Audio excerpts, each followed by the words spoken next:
¿cómo les va? Muy buenas tardes, qué gusto que nos acompañen. Pues ya estamos al aire en vivo, nos encontramos aquí nuevamente y eso me da mucho gusto que nuevamente estemos platicando acerca de problemas, pero también de soluciones.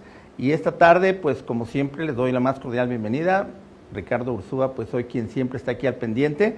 Y en este programa de Acontecer Médico, pues tenemos un tema muy básico que queremos que pongamos todos mucha atención. Y es algo que marca una gran diferencia en cualquier tipo de enfermedad. Y estoy hablando de la detección oportuna de la enfermedad y, por supuesto, el tener un diagnóstico también oportuno. Entonces, creo que es bien importante hablar, de hecho es el tema de hoy, que es la detección temprana, que marca la diferencia de las enfermedades. En el caso de las enfermedades, cualquiera de ellas, el tiempo es oro y eso es bien importante. Entonces, probablemente es algo muy frecuente de que muchos de nosotros no queremos ir con el médico o mucho menos hacerse exámenes o X. ¿Por qué? Porque dicen, no, yo no me quiero enterar, si tengo algo, pues ya saldrá.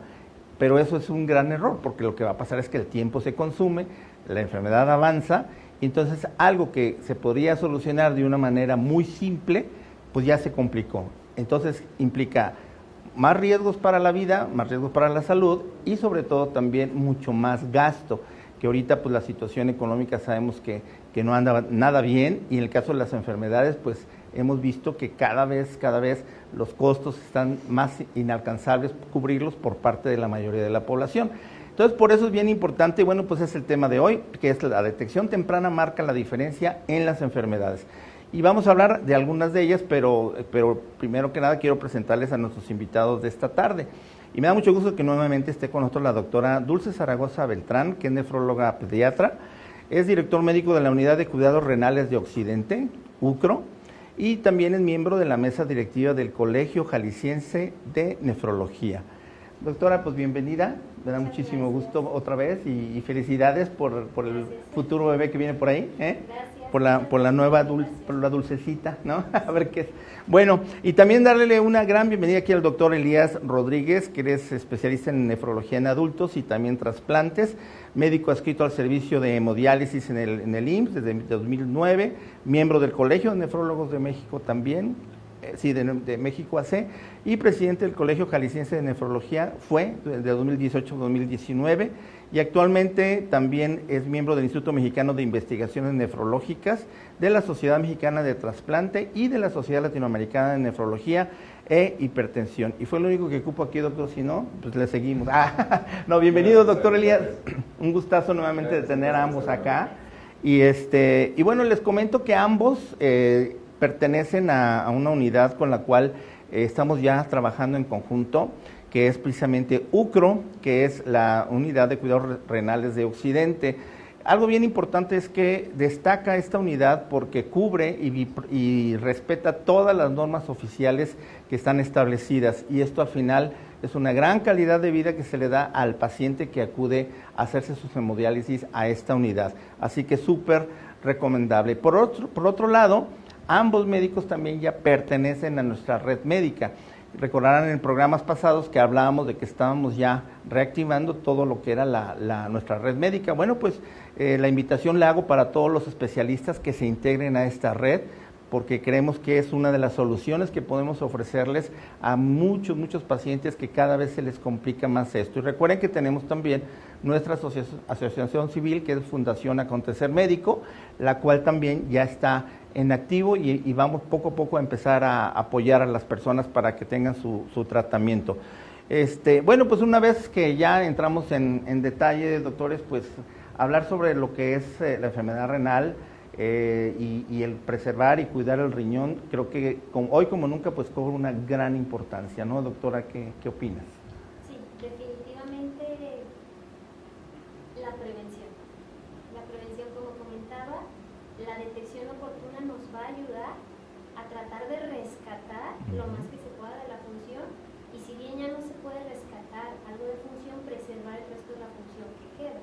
El tiempo es oro, lo mismo que dijo también, sí. El tiempo es oro, y entre más tiempo transcurra porque no me quiero dar cuenta o porque prefiero optimizar gastos en otras cosas, sigue y sigue y sigue, porque además El daño renal crónico no duele y no avisa, Sí, es caray. siliente, le consideramos que es siliente porque no da aviso hasta que ya el cuerpo truena, ya es cuando nos da aviso y generalmente o ya se tienen que dializar o ya se tiene que hacer una intervención un poco más compleja Exacto. e incrementa los costos. Ahí está, es Sí. otro punto también que es bien importante. Doctor Elías, pues cómo ves nuestro tema de hoy, pero sobre todo este mensaje que queremos que en este programa pues quede muy claro del por qué tenemos que anticiparnos realmente a no esperar hasta que esto sea una catástrofe, ¿no? Sino realmente empezar a tomar providencias.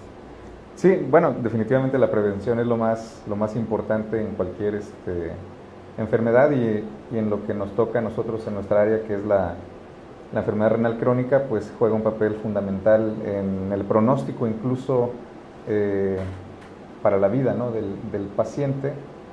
Las personas que tienen enfermedad renal crónica, pues su esperanza de vida es menor y será menor si se atienden mucho más tarde, ¿no? Exacto. La idea es duro el comentario, pero tenemos que decirlo como es. Y tal como dijo la doctora Dulce, pues la enfermedad renal no avisa, no duele, no incapacita de manera inicial, no se dan cuenta, es silenciosa, hasta que ya tiene una función renal bastante disminuida, bastante deprimida, es cuando empiezan algunos síntomas y es cuando las personas deciden acudir a atenderse y pues ya no hay mucho que ofrecer. Exacto. Más que alguna terapia de sustitución renal, ¿no? También es importante saber que muchas de las personas que recorren este camino, que es la enfermedad renal crónica, que se divide en 5 etapas, muchos de ellos, la gran mayoría, van a fallecer incluso antes de llegar a la última etapa, que es la diálisis. Hay, en la literatura se reporta que hasta el 80% de ellos pueden morir antes de. Es decir, que ya los que llegaron a diálisis son sobrevivientes de este camino, ¿no?, que es la enfermedad renal crónica. Entonces, la prevención vuelve a ser, por muchos motivos, la mejor terapia, podemos decir, pues sí, para prevenir gastos, prevenir complicaciones a futuro y pues poder ofrecer una mejor calidad de vida a los pacientes que la comienzan a padecer. Entonces, cuando la persona se atiende a tiempo, pues muchas veces se puede incluso frenar la enfermedad. En algunos casos no se puede detener, pero sí se puede enlentecer.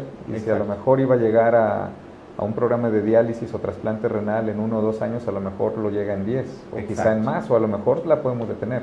Depende de la causa, ¿no?, de la enfermedad. Sí, y eso creo que vale la pena en su momento ya irlo destacando hoy, ver las opciones de solución, pero sí creo que es importante lo que están diciendo, porque el crear, por ejemplo, esta reflexión para muchos pacientes, y ahorita creo que es importante también retomar qué tipo de pacientes son los que están en mayor riesgo, pero yo pienso también que el hecho, digamos, de conocer quiénes deben de atender y quiénes no.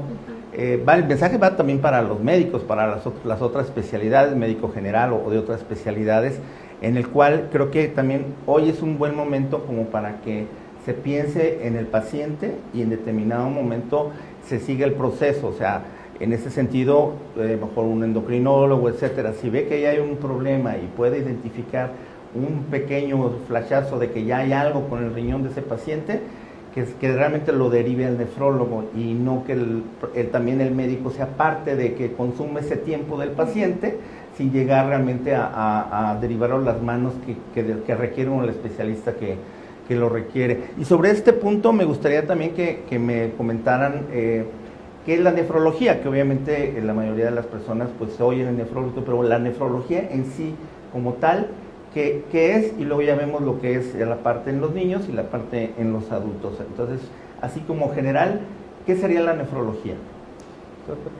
Bueno, la nefrología es la especialidad médica que se encarga de tratar todas las enfermedades o las alteraciones o trastornos que se generan directamente del riñón. En riñón. En riñón. Ok, correcto. Y en este caso, cada tiene una fisonomía diferente cuando es un niño o es un adulto, ¿no? Sí. Entonces, aquí en este caso creo que es bien importante y entraríamos en el punto ya la nefrología pediátrica, o tú como nefróloga pediatra. Hay algo que se decía desde hace mucho, había un anuncio de que digamos, los niños creo que también se les debe de educar, o sea, no por ser niños no pueden entender que cuando llegan ya a tener un problema de riñón. En este caso, los papás no se les diga porque ahí él no va a saber o no va, digamos, él a cooperar. ¿Tu experiencia qué da? ¿Es necesario involucrarlo? ¿Es necesario involucrar a la familia que se sepa que ese niño trae un problema de riñón? Definitivamente. Quiero recalcar que además de las diferencias anatómicas o estructurales que pueden tener los riñones de niños y adultos, otra de las diferencias está en los tipos de enfermedad. Okay. Las enfermedades que le pegan más a los niños son muy diferentes a las que generan lesión renal o enfermedades renales o trastornos renales en la población adulta. Okay. Hay enfermedades más comunes que dañan riñón en el adulto, como diabetes e hipertensión, y sin embargo en la parte pediátrica no es común. No, eso ya es diferente.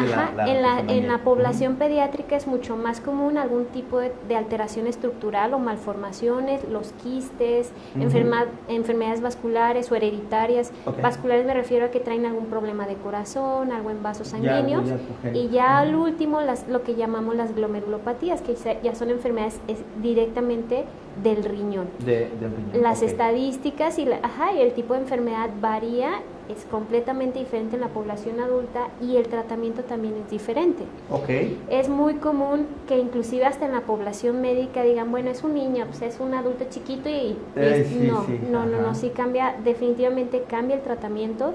Hay enfermedades que pueden padecer las dos poblaciones, los niños y los adultos, como es el síndrome nefrótico, y el tratamiento es completamente diferente. Inclusive la manera de abordarlo y estudiarlo es diferente. Podemos ahorita profundizar un poquito más de cada área, y ahorita vemos también en el caso de la perspectiva del problema de riñón en adultos, pero vamos a nuestro primer corte, si me permiten. Vamos al corte y regresamos, no vamos a tardar nada, así que sigan al pendiente porque creo que es un tema que va a ser bien interesante para todo el mundo.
¿Te sientes cansado y te cuesta trabajo conciliar el sueño?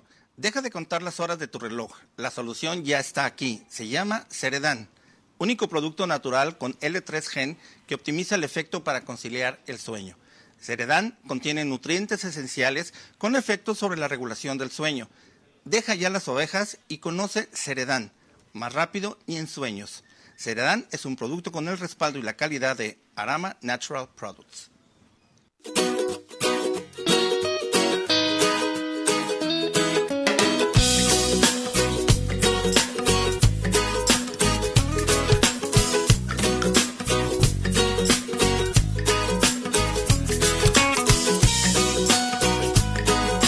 Arama Natural Products.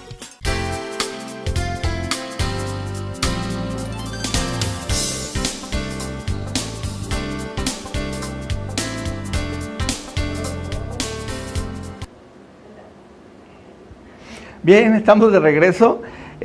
Bueno, pues si nos acaban de sintonizar, el tema de hoy es la detección temprana, marca la diferencia en las enfermedades. O sea, una detección temprana va a favorecer mucho la evolución de cualquier enfermedad.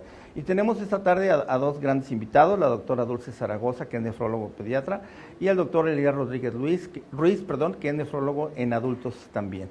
Hablamos sobre lo que es la nefrología y empezábamos con la pediatría, que es algo bien importante. Bueno, decíamos nosotros antes de salir al corte si era necesario no involucrar al niño, porque a veces se les descalifica por eso, porque son niños, no van a entender. Entonces, doctora, ¿qué opinas? Sí, mire, es muy común que los papás no quieran involucrar al niño para no generarle un dolor, que el niño no se entere, que no se traume, más sin embargo, el gran pivote del casi el 100% de las enfermedades involucra una dieta, un cambio en el régimen nutricional para poder llegar a una finalidad. Y el niño sí o sí se va a dar cuenta, la población pediátrica, porque en muchas ocasiones a causa de la enfermedad o a causa de los medicamentos hay que suspender dulces y refrescos y comida chatarra.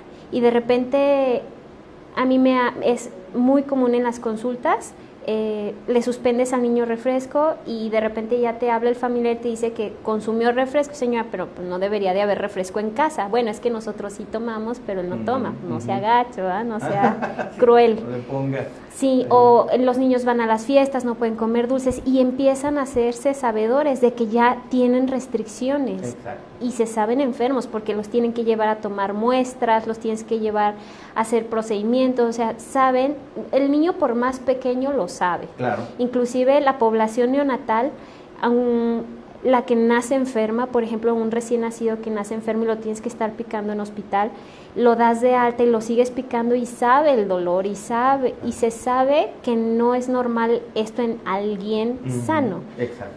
Creo que es más sano y de mayor bienestar para el niño saberse que tiene algo, cooperan más y si en dado caso, que casi siempre pasa, el niño entra en una fase de duelo en por qué ellos no y yo sí, nos apoyamos de terapia psicológica.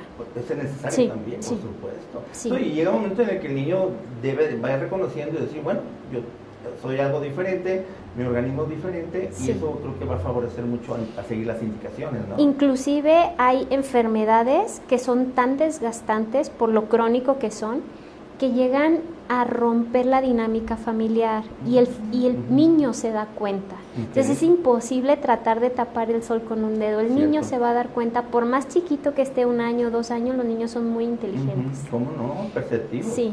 Correcto. Y saben que algo no está bien, y saben que lo tienen que estar picando, y saben que le duele, y se tiene que estar tomando sus medicinas cuando a los demás niños no toman medicinas. Entonces esa parte vale más la pena involucrarlo y apoyarse de pues un grupo de apoyo familiar. Exacto. Y de una terapia psicológica y educarlo para manejar claro. y respetarlo, ¿no? Y me gustó lo que dices de que no es un adulto pequeño.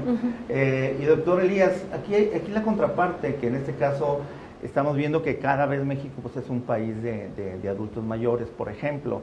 Entonces, hay una tendencia siempre de que ya en cierta edad adulta se les empieza a tratar como niños al otro. De hecho dicen, no, es que un anciano o una persona ya mayor se debe tratar como un niño. Entonces, ¿qué opinas de esto? Y aparte de ello, ¿cómo ayuda o no ayuda? Porque es algo similar, es un caso similar en el adulto. En el adulto también muchas veces se le forza y no se le da la información porque dicen, no, pues ya está, no te va a entender. Por ejemplo, un adulto mayor, ¿no? Que claro, hablando a nivel general, porque hay adultos mayores que dices, ay, pues está muy bien y razona y no hay problema, pero hay otros que ya tienen ya otro tipo de trastornos medios desconectados, etcétera. Entonces, ¿cómo abordar a un adulto mayor en el caso de que, bueno, está teniendo ya un problema con su riñón? Pues hay que decirle la verdad. Igual, también. Un adulto mayor, yo creo que a cualquier paciente, sea claro. cual sea su edad, hay que decirle la verdad. En consulta es común que de repente hay hijos que son sobreprotectores con los papás y dicen, no, es que no le digas porque si le dices se va a... Él tiene que saber. O sea, la persona al final de cuentas tiene derecho a saber cuál es su enfermedad, ¿no? Cuál es su padecimiento.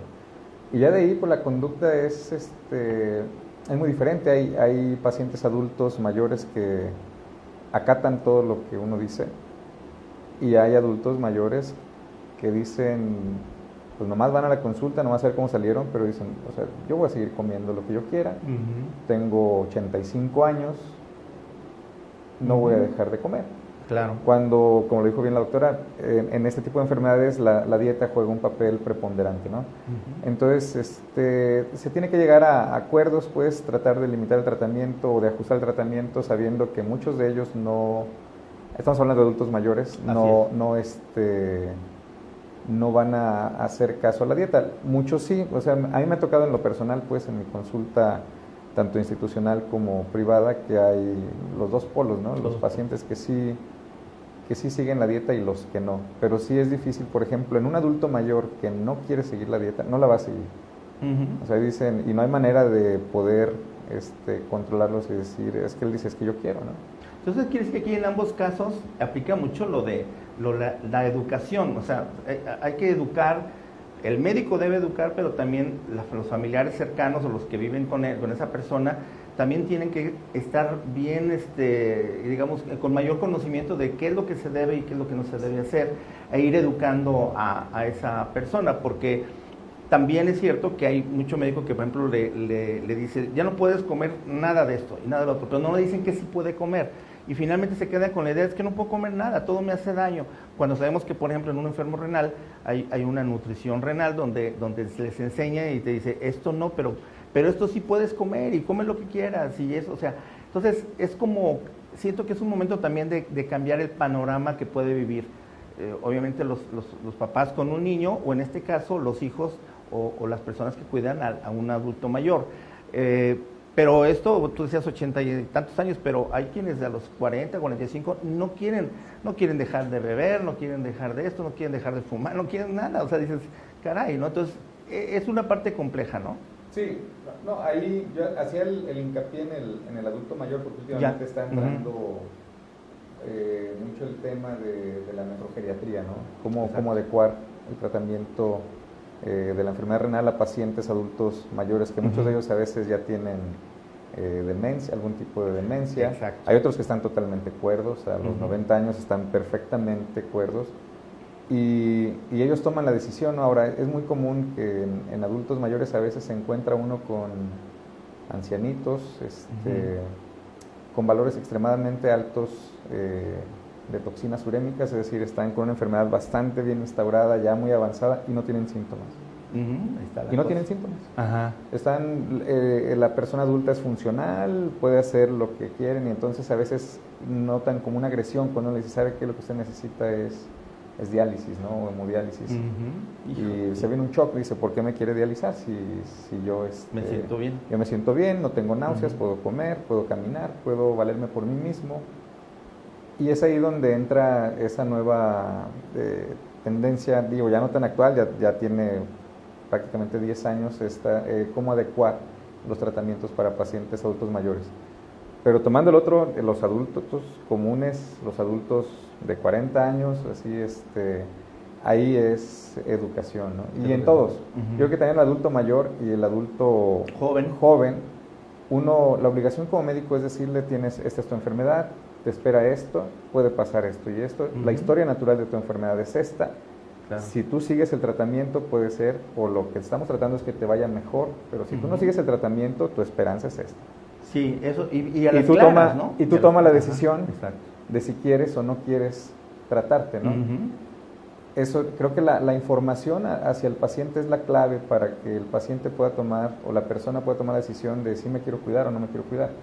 Me ha tocado ver personas que simplemente no sé, no, yo nomás quiero saber qué tengo, pero no voy a hacer caso. No voy a hacer caso. No voy a hacer caso. Aquí dentro de ello, yo pienso que también está la parte multidisciplinaria, que a mí me gusta mucho la unidad donde ustedes trabajan porque tienen esas especialidades diferentes, y esas especialidades pues entran, por ejemplo en este caso, que desafortunadamente no pudo venir tu hermana, pero que es geriatra, que está invitada también al programa, pero creo que va a ser un punto bien importante el poder como dicen, zapatear tus zapatos, pero dentro de esto, de decir, bueno, yo soy pediatra, ya, yo soy un geriatra, desde el adulto joven, el otro adulto, y tú como nefrólogo en adultos, de alguna manera, educar. Y viene el complemento, que en este caso es la nutrición renal, que muy pocos, yo les pregunto y todo, la mayoría dice nutrición, pues una nutrióloga, ¿no? Que baja de peso y todo, pero no tienen muy claro qué es la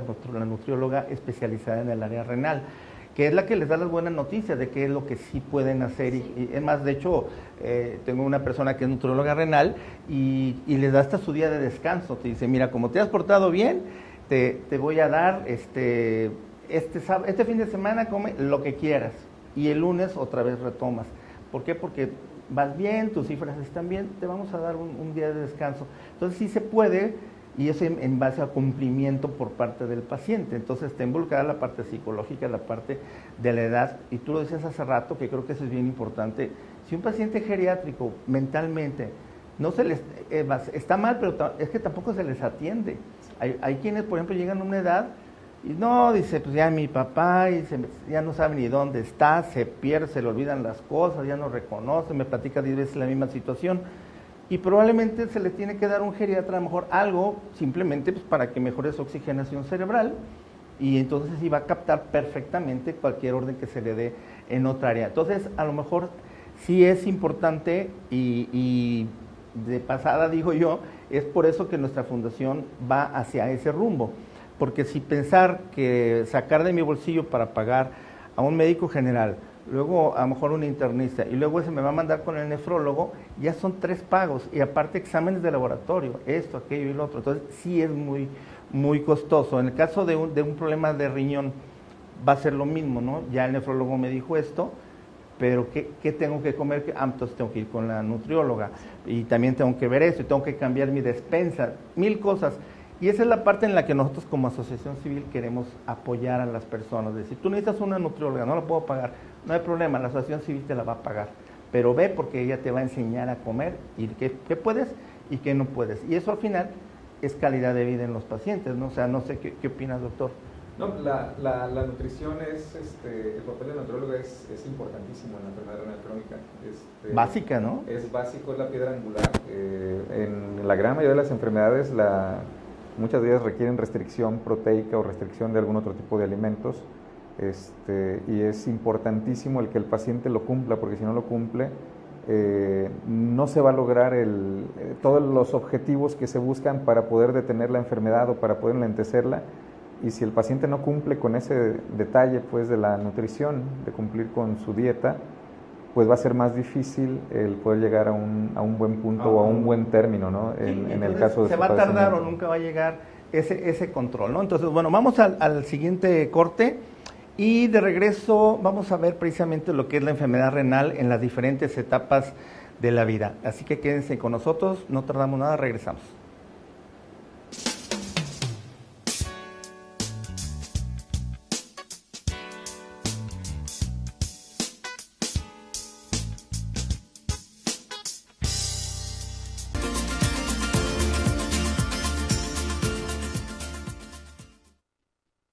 Hola, soy la doctora Dulce Zaragoza, nefróloga pediatra. Brindo atención a padecimientos renales en población pediátrica como son infección de vías urinarias, enfermedades quísticas del riñón, cálculos renales, insuficiencia renal aguda y crónica, diálisis, hemodiálisis y trasplante, síndromes nefróticos, enfermedades glomerulares, tubulopatías, entre otras. Ahora me integro a la red Acontecer Médico siempre con la mejor calidez, calidad y profesionalismo, y me encuentro a sus órdenes para la atención de sus pequeños.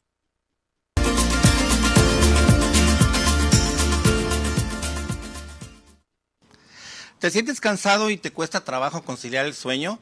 Deja de contar las horas de tu reloj. La solución ya está aquí. Se llama Ceredan, único producto natural con L3 Gen que optimiza el efecto para conciliar el sueño.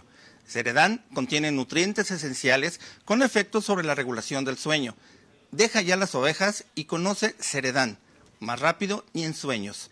Ceredan es un producto con el respaldo y la calidad de Arama Natural Products.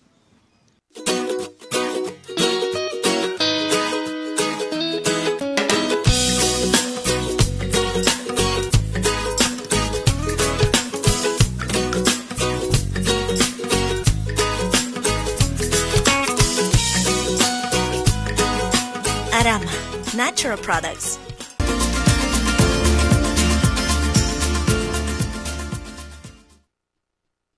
Hola, soy el doctor Elías Rodríguez Ruiz, especialista en nefrología, enfermedades del riñón y trasplante renal, y atiendo padecimientos como la enfermedad renal crónica, aguda, hipertensión arterial, diabetes, glomerulopatías, infecciones de vías urinarias, todo lo relacionado a hemodiálisis y diálisis peritoneal, trasplante renal y todos los padecimientos que engloban a la enfermedad renal. Realizo procedimientos como colocación de accesos vasculares, tanto temporales como permanentes, biopsias renales y protocolos de trasplante renal. Siempre queriendo otorgar el mejor servicio y atención para todos ustedes con calidad y calidez humana, y desde ahora me integro a la red Acontecer Médico. Estoy a sus órdenes y para mí será un placer el poder atenderlos.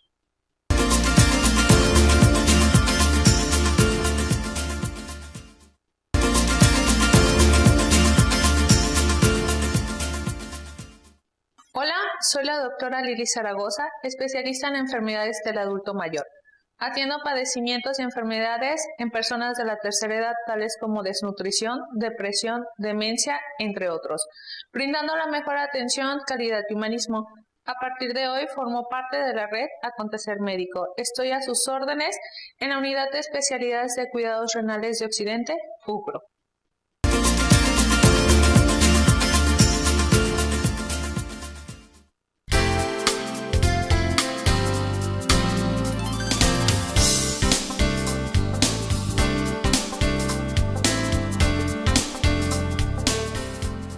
Bien, estamos de regreso. Les comentaba antes de salir al corte que ahorita vamos a analizar también la enfermedad renal en las diferentes etapas de la vida. ¿Por qué? Porque esto es un proceso y desde la gestación ya se puede estar provocando alguna anomalía que va a ser la consecuencia de un problema renal. Entonces decíamos, recapitulando, que ni los niños son adultos mayores pequeños ni los adultos mayores son niños. O sea, creo que es algo bien importante. Y hay que seguir tratando a las personas como son, y si tienen alguna otra cosa que agregarle o para que tengan mejor calidad de vida, hay que hacerlo, ¿no? Y esto también es para los médicos, en este caso los geriatras, ¿no? Entonces, a ninguno de las puntas, digamos, de las etapas de la vida, ni los niños ni los adultos o adultos mayores, creo que se les debe de tratar de la misma forma. A cada uno, inclusive por su misma personalidad, tendrá que planteársele de diferente forma. Entonces creo que es bien importante la empatía en lo que es una enfermedad renal. Por supuesto, cuando ya se tiene, ser empáticos con la persona. Bueno, y en este sentido, volviendo al punto, es que es como aquella persona que tiene un problema de alcoholismo, ¿no? Entonces, si va a una fiesta, esa persona probablemente está convencida, y hay quienes dicen, no hay problema, porque dicen, no, ¿sabes qué? Pues no voy a sacar vino. No, ustedes tomen, yo estoy perfectamente convencido de que yo no voy a tomar, ¿no? O traje mi cerveza cero, no sé, ¿no? Y en este caso yo creo que es lo mismo. Llega un momento en que llega a tal grado la educación que ustedes le dan, tanto a los niños como a los adultos, que lo mejor es que ya se aprenda y se aprenda a vivir con ese problema, y la misma persona se descarta, ¿no? Es sin azúcar, es sin esto, entonces no. Y creo que eso es lo que va empoderando más a ustedes como médicos y al mismo paciente, ¿no? Entonces, ahora, partiendo de las diferentes etapas y cada uno, en el caso de la gestación lo maneja el ginecólogo, pero ¿quién lo define? Por decir algo, ¿cómo saber que dentro del seno materno ya hay un problema congénito, que trae un problema ese bebé, que puede obviamente traerle como consecuencia un problema renal? Prácticamente durante el embarazo hay que hacer consultas de seguimiento para ver que el bebé esté bien cada mes llega un momento en que son cada 15 días, inclusive cada semana, y cada cierto tiempo, de hecho el ginecólogo te hace un ultrasonido cada que vas a tu consulta generalmente, pero también te mandan a hacer un estudio especial que es un ultrasonido estructural, en donde hacen, yo creo que más de 200 mediciones desde el cabello hasta la punta del dedo, y obviamente le dan un rastreo a lo que, sí, claro, a lo que es riñones. Okay. Ahí es donde ya nos empezamos a dar cuenta. Normalmente son de 2 a 3 ultrasonidos estructurales durante toda la gestación, y ya se puede ir dando cuenta uno si hay algún tipo de malformación que es compatible con la vida o no, y qué tipo de trastorno es. En el caso de los pacientes que ya se saben con una malformación renal o urológica de vejiga, que generalmente van, como dice coloquialmente, junto con pegado. A nivel gestación, a nivel de embarazo, cuando hay un trastorno renal, generalmente hay también de vejiga. Antes de que nazca el niño, generalmente mandamos a los papás ya con un pediatra, un neonatólogo, principalmente con un neonatólogo, para que vaya haciendo un historial. El día que nace bebé se empiezan a hacer estudios, se empieza a ver escaneo para ver si tiene inclusive que hacer algún tipo de corrección al nacimiento, que sí hay muchos casos donde el día de vida se tienen que hacer ese mismo tipo de correcciones y hay otras veces donde no se hacen correcciones, pero se tiene que hacer un seguimiento. Ya, correcto. ¿El ginecólogo te avisa a ti o te manda los estudios o él mismo lo puede ya detectar? Generalmente hay él lo un detecta, binomio ginecólogo, neonatólogo o ginecólogo pediatra. Y una vez que detecta algún tipo de malformación, en este caso renales, ya se pone en contacto poco antes de que nazca el producto, entonces ya se manda a los papás para tener todos los antecedentes, porque también como pediatra hacemos una historia muy amplia. Sí, eso, yo creo que, y eso es lo que de alguna forma, y mi idea es que las etapas es que, bueno, yo casi como un partido de fútbol, ¿no? O sea, tú tomas la pelota, la vas llevando y va a llegar un momento en el que se la vas a pasar al doctor Elías y el doctor Elías ya se va a hacer cargo de eso.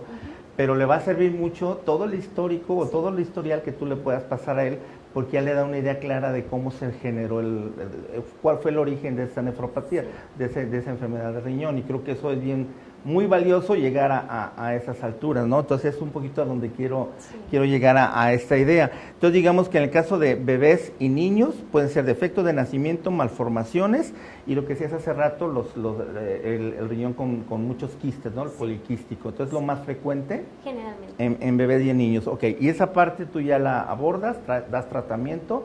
¿Todo es farmacológico o hay que hacer siempre terapias quirúrgicas? En ocasiones.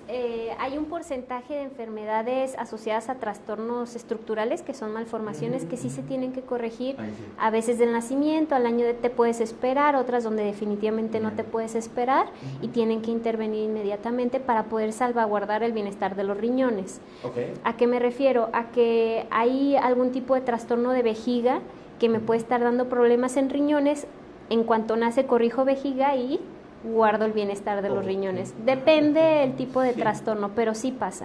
Que prácticamente al día, 2 días o 3 días de vida se tiene que estar operando. Ok, un indicativo, por ejemplo, esos niños o bebés que tienen frecuentemente infecciones urinarias, ¿sería como un indicativo de que algo no anda bien? Definitivamente. Sí. Definitivamente. Perfecto. Un gran porcentaje de niños o tienen algún tipo de malformación en la vía urinaria o tienen algún tipo de reflujo. Quiere decir que la orina se regresa hacia los riñones, que no es algo normal. Y por eso esa infección recurrente, ¿no? Perfecto. En el caso del adolescente, hablando ya mayores de 12 años, ¿lo sigues viendo tú o ya se lo pasas a...? Sí, de hecho, anteriormente lo veíamos hasta los 16 años, 17, pero ahorita la Organización Mundial de la Salud subió la edad hasta los 18.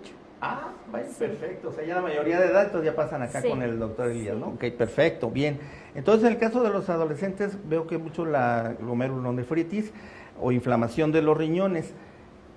En el caso del adolescente que empieza a fumar, empieza a tomar, desafortunadamente se empieza a meter drogas, que es lo de ahorita, es lo de hoy también desafortunadamente, pero ¿cómo afecta a los riñones en un adolescente esta mala técnica o mala hábito? Hay cambios que están bien establecidos o que ya sabemos que están bien establecidos asociados al tabaquismo y al alcoholismo, y lo que es drogas inclusive puede producir algo que se llaman glomerulopatías, que son enfermedades directas de los riñones. Pero en general, cualquier abuso de sustancia, inclusive aunque no son drogas, medicamentos, cualquier abuso de sustancias puede generar daños directamente en riñón, porque los riñones se encargan de eliminar las sustancias y ahí es donde vienen todos los trastornos. Y eso creo que debe quedar claro, ¿no? O sea, se lo inhalan, lo beben, se lo fuman, lo que sea. Ya entró al organismo, pero ¿por dónde creen que sale? Pues por los riñones. Entonces, o sea, todo lo que entra va a salir. Y es bueno, y también por al defecar, pero bueno, ese es otro rollo. Entonces, bueno, digamos que a partir de los 18, la mayoría de edad, y tú dices, bueno, doctor Elías, es tu bronca, ahí te va, ¿no? Y entonces ya vamos con el adulto joven. Tú lo recibes, la realidad, ¿cómo lo recibes ahorita? ¿Y cómo sería lo ideal que lo pudiera recibir? Con esta cronología que estamos comentando, pero ¿qué es lo que realmente está sucediendo ahorita? Bueno, en adultos jóvenes, de los que me toca ver a mí, bueno, a cualquier nefrólogo, que fueron atendidos por nefrólogos pediatras, habitualmente pues vienen pues bien tratados, ¿no?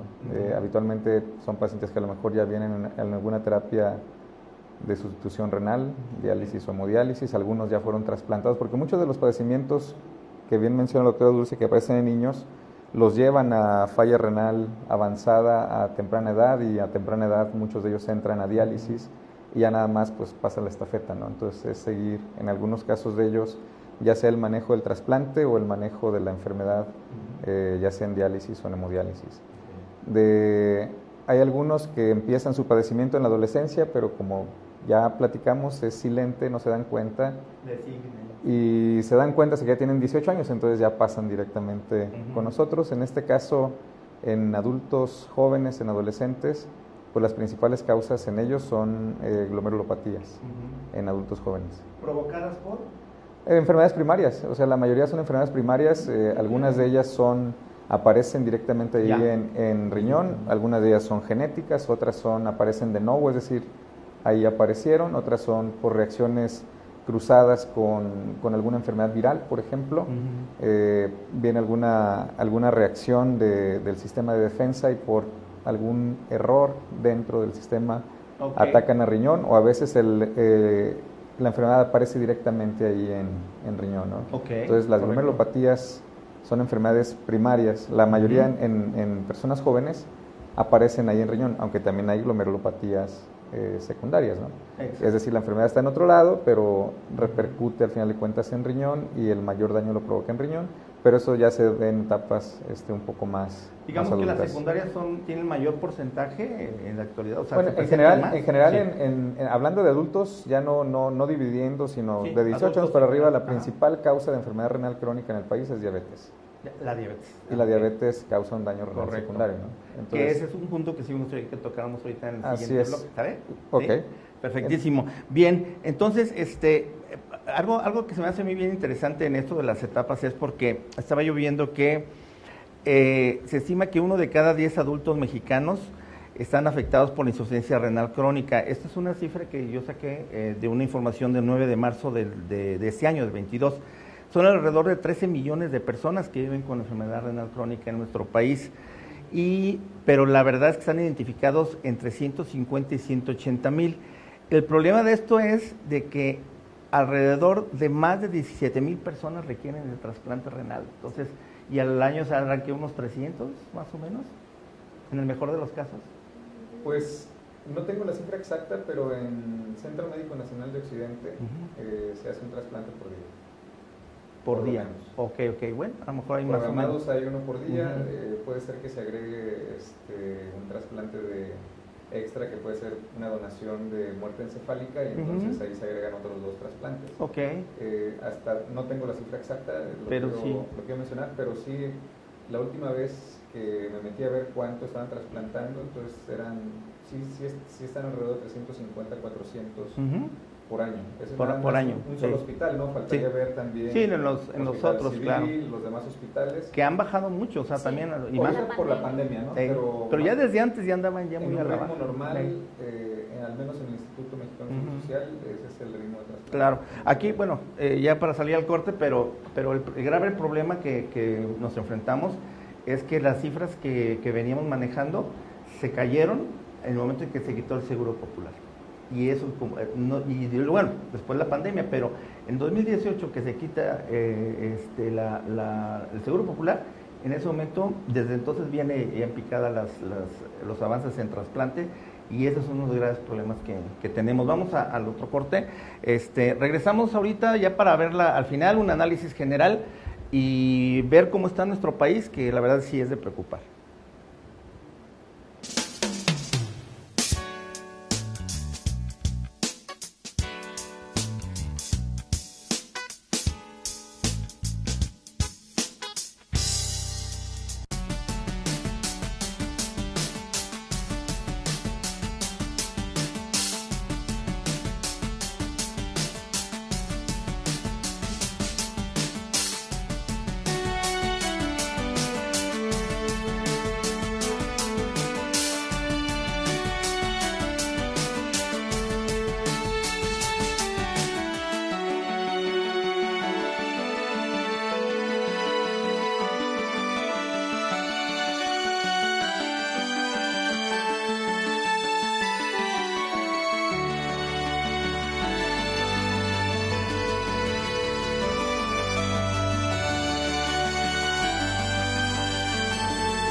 ¿Te sientes cansado y te cuesta trabajo conciliar el sueño? Deja de contar las horas de tu reloj. La solución ya está aquí. Se llama Ceredan, único producto natural con L3 Gen que optimiza el efecto para conciliar el sueño. Ceredan contiene nutrientes esenciales con efectos sobre la regulación del sueño. Deja ya las ovejas y conoce Ceredan, más rápido y en sueños. Ceredan es un producto con el respaldo y la calidad de Arama Natural Products.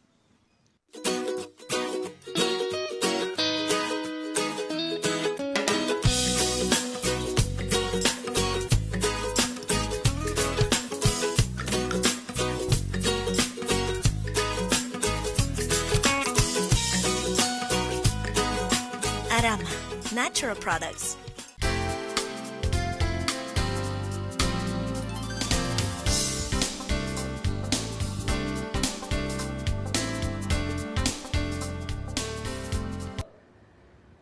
Estamos de regreso, bueno, estamos hacia la recta final del programa, donde queremos terminar, digamos, un poquito con poder semblantear la situación que se está viviendo, pero tenemos participación del público y me da pues mucho gusto. Saludo a Patricia Rivera, gracias por ponerse en contacto con nosotros. La pregunta es de si hay alimentos que ayudan o hay alimentos que dañan los riñones. Pues en el caso de la enfermedad renal, cuando ya está instaurada o en etapas iniciales, se opta por una restricción de proteínas. Entonces, no es que sea mala la carne, la leche o el huevo, sino que su contenido proteico es muy alto. Entonces, ahí el papel del nutriólogo es hacer un ajuste donde hacemos una restricción de proteínas para que la enfermedad renal no avance. No es que el alimento sea malo, sino que el exceso es lo que lo puede llevar a que el riñón se dañe más. Exacto. Y no hay alimentos que de manera mágica mejoren la función renal, no lo hay. Existe la creencia popular desde que pasa de padres a hijos en un país como el nuestro, ¿no?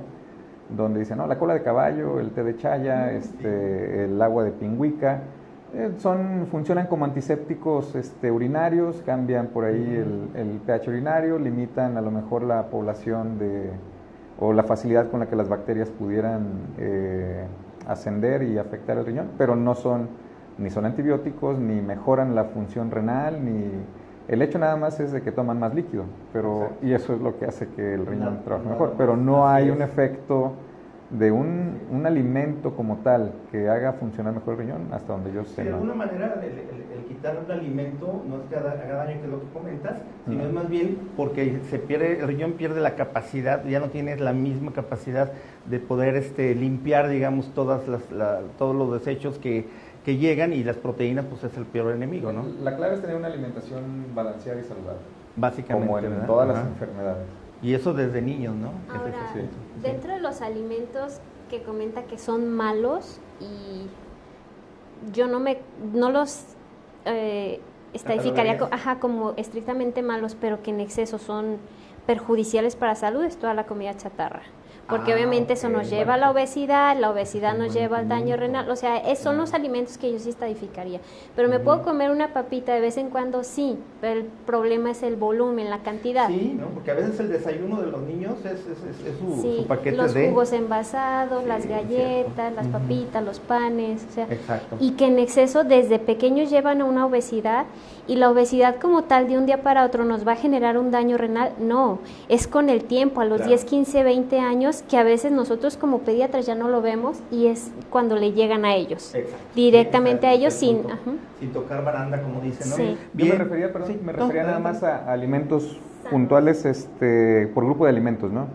Por grupo de alimentos o un alimento en especial. Sí se ha visto, aunque no hay una documentación real de que hay algunas, la fruta esta estrellada, ¿cómo se llama? La carambola, se ha visto que tiene cierta tendencia a tener mayor daño. O sea, no tiene algunos componentes que son nefrotóxicos, ¿no? Hablando en especial de algunos que pudieran dañar. Pero más que eso, pues es llevar una dieta balanceada, ¿no? Exacto. Bien, está Julián Martínez, gracias por comunicarte. Dice, ¿en qué momento tiene que acudir un diabético al nefrólogo? Buena pregunta. El paciente, la persona que tiene diabetes debe estar siendo controlada por el internista o por el endocrinólogo. Entonces, El punto donde el paciente tiene que ser enviado de inmediato es cuando comienza con proteinuria, cuando comienza a tener proteínas en la orina. Y es desde que inician o idealmente ya ahorita, ha cambiado mucho la perspectiva médica, los están enviando un poco antes, ¿no? Si se esperan a enviarlos hasta que ya se elevó la creatinina, ya no hay mucho que ofertar. Habitualmente la tendencia antes era deriva al nefrólogo cuando la creatinina ya comenzó a subir. Ya cuando pasó eso, el paciente habitualmente ya perdió más del 50% de su función renal. Y lo que está detrás de todo esto es la aparición de proteinuria, es decir, la aparición de proteínas en el examen de orina. Claro. Ahí debe ser enviado de manera inmediata. Los puntos claves para tener un buen control de la diabetes, obviamente se los tendrá que dar tanto el internista o el endocrinólogo, que en este caso es el especialista de la diabetes, pero a grosso modo pues es tener un buen control de su diabetes demostrado por una hemoglobina glucosilada menor de 7%, tener colesterol LDL debajo de 100% y tener una presión arterial idealmente debajo de 130/80 si no tiran proteínas. Si tiran proteínas ya tienen que estar debajo de 125/75. Entonces, son algunos de los puntos que, hacia manera de información, el paciente tiene que estar preocupado por esos, ¿cómo está mi glucosilada? No me he hecho glucosilada en no sé cuántos, pues me hago una. Porque luego dice, no, es que yo siempre en mis controles salgo en 90, ¿no? Es el control matutino, es una sola toma en la mañana al azar. Pero el resto del día andan en 300, ¿no? Entonces, eso es lo que al final de cuentas, el mal control glicémico y el mal control de la presión que muchas veces se agrega a la diabetes, los va a llevar pronto a iniciar, a tirar proteínas, y ahí es donde inicia o ya se perpetúa el daño que lo va a llevar a perder función renal. Ahorita, por ejemplo, porque dice Julián Martínez, dice, ¿en qué momento se tiene que acudir un diabético al nefrólogo? ¿Qué pasaría? Porque ahorita hay muchos pacientes que ponía el ejemplo hace rato, que a lo mejor no han podido pagar la consulta con el endocrinólogo y ni tienen idea ni cómo están. ¿Habría algún problema, por ejemplo, que Julián Martínez fuera directamente contigo? ¿No? O sea, porque igual tú lo puedes, le puedes controlar su diabetes, le puedes hacer, y de pasada le vas a decir si sus riñones siguen bien, ¿verdad? Sí, bueno, igual en los niños, ¿no? Porque pues ya ves, sobre todo en los niños de los diabéticos de tipo 1, por ejemplo, que es tan frecuente, también sería la misma, decir, a lo mejor no se espere nada, pues mejor empezar directamente por...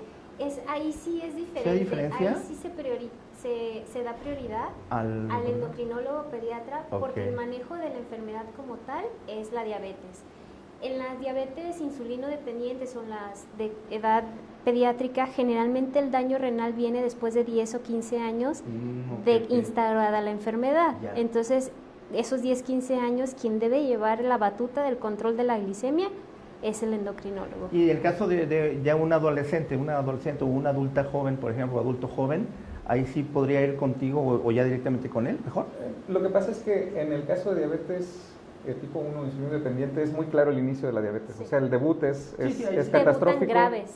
Debutan graves y se da cuenta uno, aquí empezó la diabetes. Ya, sí está marcado. La diabetes tipo 2 o no insulino dependiente, la que habitualmente vemos en adultos, el diagnóstico, habitualmente cuando se hace el diagnóstico, la persona ya tiene por lo menos 5 años, habitualmente. Exacto. Generalmente, ¿no? Y hay unos que ya cuando hacen el diagnóstico de diabetes ya tienen daño renal. Es decir, ya tiene diabetes. ¿Cuántos años, perdón? ¿Con cuántos años con diabetes ya pueden tener? ¿Con cuántos años de tener diabetes pueden ya tener un problema renal? El daño renal por diabetes habitualmente a los 5 o 7 años ya aparece.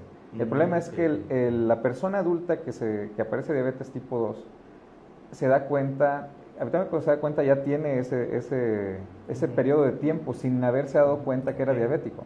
Entonces muchas veces cuando se hace el diagnóstico de diabetes en un adulto ya tiene daño renal o ya tiene daño a otros niveles, no solo renal, ya tiene daño cardíaco, ya tiene daño a otros órganos. Pero el riñón es uno de los órganos predilectos, ¿no? que más se dañan en diabetes. Entonces, a diferencia de los niños, en el adulto, cuando hacen en muchos de ellos ya hay daño renal, entonces definitivamente tienen que acudir con el nefrólogo.